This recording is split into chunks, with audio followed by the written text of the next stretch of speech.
काले चरखे वाली हवेली, हिंदी हॉरर स्टोरी।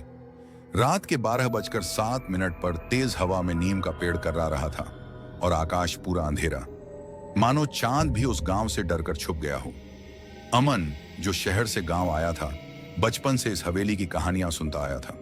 लोग कहते थे, काले चरखे वाली औरत रात में खतई करती है, जिसने देखा वो सुबह तक नहीं बचा। अमन इन बातों को मजाक समझता था, लेकिन आज उसने सच जानने का फैसला किया। हवेली का दरवाजा, हवेली की दीवारें टूटी हुई, अंदर कोहरा सा फैला था। जैसे ही अमन ने पहला कदम रखा, लकड़ी का पुराना दरवाजा अपने आप छर्रर करके बंद हो गया।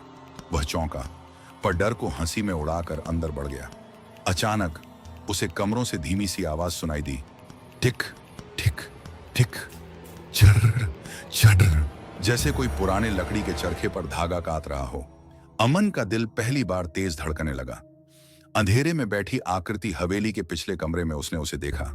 एक स्त्री काले घूंघट में झुकी हुई और उसके सामने पुराना चरखा घूम रहा था। चरखा खुद ब खुद चल रहा था।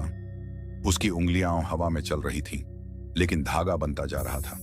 अमन ने कांप कर पूछा, कौन हो तुम? चरखे की आवाज रुक गई और वह आकृति धीरे धीरे उसका घूंघट उठाने लगी, लेकिन चेहरा नहीं था, बस काली गहराई, जैसे अंधेरे में एक और अंधेरा। उसकी फुसफुसाहट उस आकृति के बिना होंठ हिलने लगे और एक ठंडी फुसफुसाहट कमरे में फैल गई।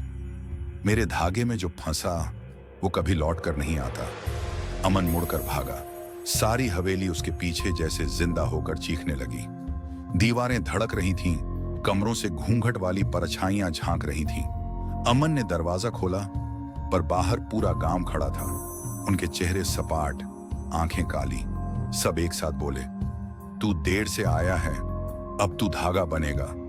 अंत सुबह ग्रामीणों ने हवेली का दरवाजा खुला देखा।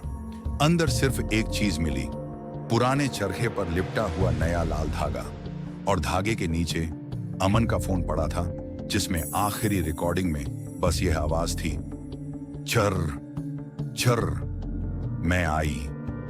दोस्तों, अगर आपको यह कहानी पसंद आई तो आपको चैनल को सब्सक्राइब करना जरूरी है, क्योंकि हम आपके लिए लाते रहेंगे ऐसे ही हॉरर स्टोरीज।